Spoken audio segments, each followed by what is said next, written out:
कितने लोग नाव पर बैठ तो जाते हैं, लेकिन अपनी जो जर्नी है उसको फिनिश करने का सामर्थ्य उनमें नहीं है। आज कितने लोग उस नाव पे बैठ जाते हैं, लेकिन वो जो विश्वास का सफर है उसको पूरा करने का सामर्थ्य बहुत कम लोगों में। बहुत लोगों का बल टूट जाता है, हृदय अविश्वासी हो जाता है। देखिए, जीवन की कठोर विपरीत परिस्थितियां ही हमारे को या हमारे विश्वास को अच्छे से परखती है। जितने लोग हैं जो सफर में चले हैं, बीच में तूफान अच्छे के जीवन को हिला चुका है, और एक बार जो लगता था नहीं हिलेगा लाइफ में, वो भी हिल गया है। और हम सब कहीं ना कहीं डगमगा के उस पॉइंट पर आ गए हैं कि हमको लगा यीशु सो रहे हैं। तो शुरुआत बहुत लोग करते हैं, लेकिन सफर खत्म करने की स्ट्रेंथ सब में नहीं होती। बहुत से लोगों का बल टूट जाता है, बहुत से लोग अविश्वासी हो जाते हैं, बहुत से लोगों का दिल कठोर हो जाता है, बहुत से लोग पीछे मुड़ जाते हैं। एक तूफान ही अलग कर देता है असली विश्वासी को नकली से। आप ऐसे इकलौते नहीं है जिसके जीवन में तूफान आया। तूफान उस नाव में आया जिस नाव में प्रभु यीशु थे। एक इंसान के रूप में उनको भी वही झेलना पड़ा जो हमको झेलना पड़ा, पर यीशु वहां सो रहे थे। तो पहले मैं बता दूं किस लिए सो रहे थे, बहुत थके हुए थे। यहाँ प्रभु यीशु एग्जॉस्टेड है, वो बोलते उस पार चलो। मेरा यही सवाल है, कितने लोग जर्नी चालू करते हैं लेकिन सब में हौसला नहीं है जर्नी खत्म करने का। ये आगे जाते हैं और एक बहुत भयानक तूफान आ जाता है।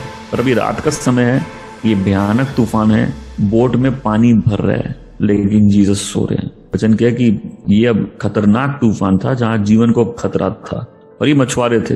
अब ये समझ में आ गया इनको कि भाई यहां तक हमारा टैलेंट भी काम नहीं आने वाला। आज कोई अगर विपरीत परिस्थिति से जा रहा है, इसका मतलब ये नहीं कि तुम पापी हो, इसका मतलब ये नहीं है कि तुम्हारी स्पिरिचुअल लाइफ में तुम ढीले हो गए हो, इसका मतलब ये नहीं है कि तुम एक परमेश्वर के दुश्मन हो गए हो। कई लोगों ने सफर शुरुआत की है, उसी की पहली सजा वो तूफान होती है। तो देखो, जब तुम प्रॉब्लम से जाते हो, एक बार लगता है ना मैं पापी हूं, फिर लगता है कि हम बहुत बड़ी कोई गलती कर दी है, राइट। तो उस समय यदि परमेश्वर से कोई जवाब नहीं आ रहा, आदमी को कैसा लगता है मैं पापी हूँ। तुम जिस परिस्थिति से जा रहे हो, जो तूफान तुम्हारे जीवन में, उसका जवाब अभी तक तुमको नहीं मिला है, लेकिन यीशु भी उसी नाव में ये याद रहता है, सो ही रहे थे ना।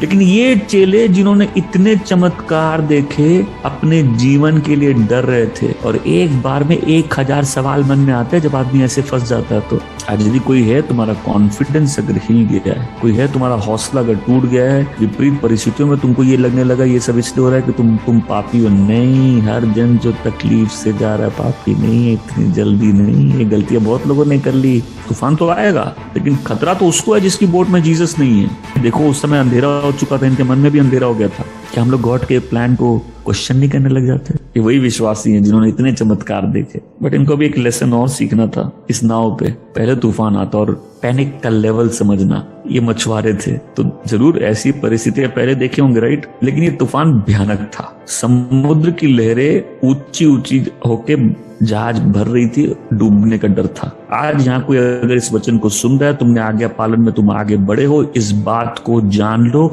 उस बोट में जीसस भी है, और जिस बोट में जीसस है वो डूब नहीं सकती है। कोई हथियार जो तुम्हारे विरुद्ध बनाया गया है वो कारागार नहीं होगा। हर एक जुबान जो तुम्हारे विरुद्ध उठी है वो न्याय में खंडित की जाएगी। भजन संहिता 69:17 में लिखा है, प्रभु अपना चेहरा मुझसे ना छुपा, प्रभु अपने दास से अपना चेहरा ना छुपा। मैं तकलीफ में हूँ, जल्दी से मेरी प्रार्थना का जवाब दे।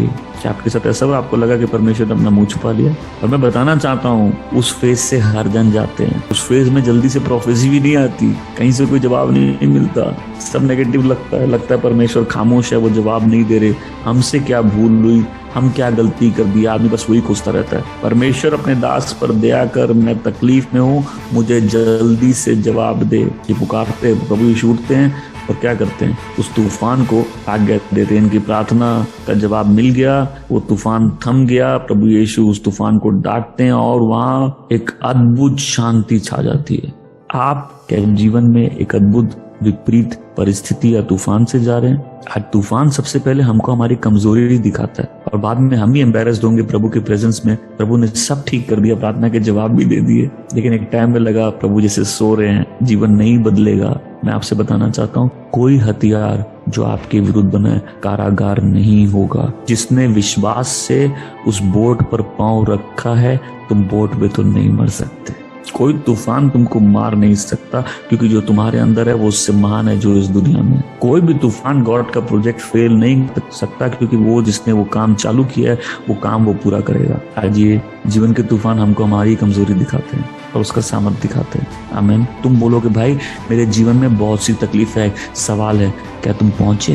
इसलिए वचन कहता है जो भला काम उसने तुमने चालू किया है वो मसीह यीशु के आगमन के दिन उसको पूरा करेगा। तकलीफें आएंगी, तूफान आएंगे, रुकावटें आएंगी, लेकिन हम पहुंच जाएंगे। क्या पहुंचेंगे? आपका कॉन्फिडेंस कहाँ है?